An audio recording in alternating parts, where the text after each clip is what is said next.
नमस्ते, सलाम, सत श्री अकाल। आप सभी का स्वागत है हेलो बनस 91.2 एफएम पर और मैं हूं सुधांशु। जैसा कि आप जानते हैं हम बात करते हैं आज सेहत सही लाभ कई में। जी हाँ, हेलो बनारस का ये बड़ा ही बहुचर्चित कार्यक्रम जिसे सुनकर लोग अपने सेहत को किस तरह से किस दिशा में और क्या उपाय करें कि उनकी सेहत सही रहे जिससे उन्हें लाभ मिले कई। इसी श्रृंखला में हम आज बात कर रहे हैं पूर्वांचल के मशहूर चिकित्सक डॉक्टर जेपी सिंह सर से।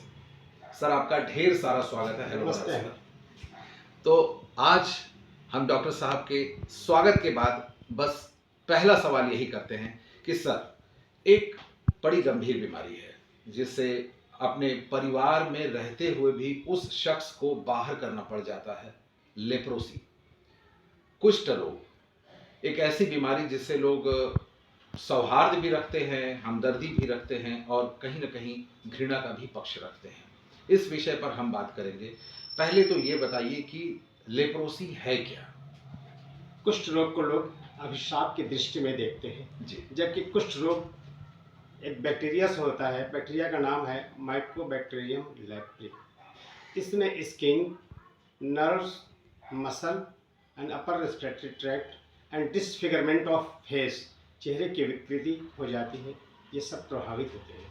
तो सर इसमें ऐसा क्या होता है कि उस परिवार के उस शख्स को अपने घरों में भी एकदम अकेले रखने की कोशिश की जाती है? ये एक संक्रामक बीमारी होती है जो कि पेशेंट के लेप्रोसी के पेशेंट के छींकने से या खांसी करने से दूसरे व्यक्ति में फैलती है, किंतु 95% एक्सपोजर के बाद ये नहीं होता। इसके लिए बहुत लॉन्ग टर्म तक, प्रोलॉन्ग टाइम, कई वर्षों तक रोगी के कंटैक्ट में या कई महीनों तक रोगी कंटैक्ट में रहने पे, क्लोज कंटैक्ट में रहने के बाद वो व्यक्ति संक्रमित होता है। इसलिए कोशिश की जाती है कि ऐसे व्यक्ति को थोड़ा सा दूरी बना के रखा जाए। यानी कि उसको आइसोलेशन में डालने का यही एक तरीका जी, है कि और लोगों को ये रोग जी। ना फैले। वैसे सर इसके कारण क्या होते हैं? लेप्रोसी फैलता कैसे है? क्या ले कुछ खान-पान में कुछ दिक्कतें आती हैं या कैसे? खान पान से नहीं फैलता। जैसे एक तरह का ये बैक्टीरियल इन्फेक्शन है, माइकोबैक्टीरियम लेप्री। तो ये अपर रेस्पिरेटरी ट्रैक्ट से फैलता है। जी। अगर पेशेंट कफ करता है, स्नीज करता है, खांसी या तो छींक आती है, तो उसके जरिए ये ड्रॉपलेट्स बैक्टीरिया के बाहर आते हैं और वो जा करके दूसरे व्यक्ति को संक्रमित करते हैं। अच्छा ये बताइए ये बीमारी ना हो इसके लिए सबसे अगर हम ज़रूरी बात कहें तो क्या ऐसा उपाय वो व्यक्ति कर ले जिससे यह बीमारी उसके पास फटके ही ना?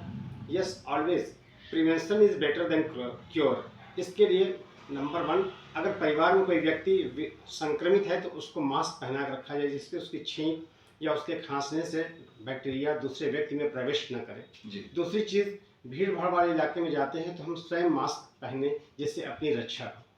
जी। और अगर मान लीजिए किसी को यह बीमारी हो गई है तो यह कितने दिन बाद पता चल पाता है किसी मरीज को या फिर उसके घर वालों को कि इनको लेप्रोसी है? जो भी पेशेंट इस बीमारी से ग्रसित होते हैं, उनके स्किन में हाइपोपिगमेंटेशन पैचेस बन जाते हैं। ये नर्व को प्रभावित करते हैं शरीर में, जिसकी वजह से जहाँ भी स्किन प्रभावित होती है वहाँ पे touch sensation, pain, heat, cold कम होते हैं। इसके अतिरिक्त सीवियर फॉर्म में जब वो नर्व को और प्रभावित कर लेते हैं तो मसल वीक हो जाती है, नाक की विकृति आ जाती है और फेस का डिसफिगरमेंट हो जाता है। ये लंबी प्रक्रिया होती है। अच्छा अगर मान लीजिए इस तरह से कभी-कभी सफ़ेद दाग का भी क्या यह भी लेप्रोसी का ही कोई लक्षण है? जैसे कई लोगों के सफ़ेद दाग होने लगते हैं चेहरे पर या हाथ पर। आजकल ये बीमारी बड़ी आम देखने में आ रही है। हमारे एक मित्र हैं उनके भी हाथ पर इतने ज़्यादा दाग होने लगे हैं कि उन्होंने कॉलर बंद करना शुरू कर दिया। तो क्या ये माना जाए कि जो सफ़ेद दाग है वो कुष्ठ रोग का लक्षण होता है शुरुआती? जी नहीं, इसको अनभिज्ञ लोग या इंग्लिश में कहा जाए लेमैन एज ए कोढ़ के रूप में देखते हैं, जबकि ये कोढ़ कतई नहीं होता है। ये हाइपोपिगमेंटेशन ऑफ स्किन होता है और ट्रीटमेंट देने पे कुछ हद तक ये ठीक हो जाता है। ये कोढ़ कतई नहीं है। और अगर मान लीजिए किसी को बीमारी ये हो गई है और वह ट्रीटमेंट ले रहा है, तो उसके लिए जो हमारे दर्शक और श्रोता सुन रहे हैं, उनके लिए आप क्या संदेश देना चाहेंगे? मैं दर्शक और श्रोता को, अपने श्रोताओं को ये बताना चाहूँगा कि कोई भी घर में लेप्रोसी का पेशेंट है, उसको अछूत रूप में न देखें।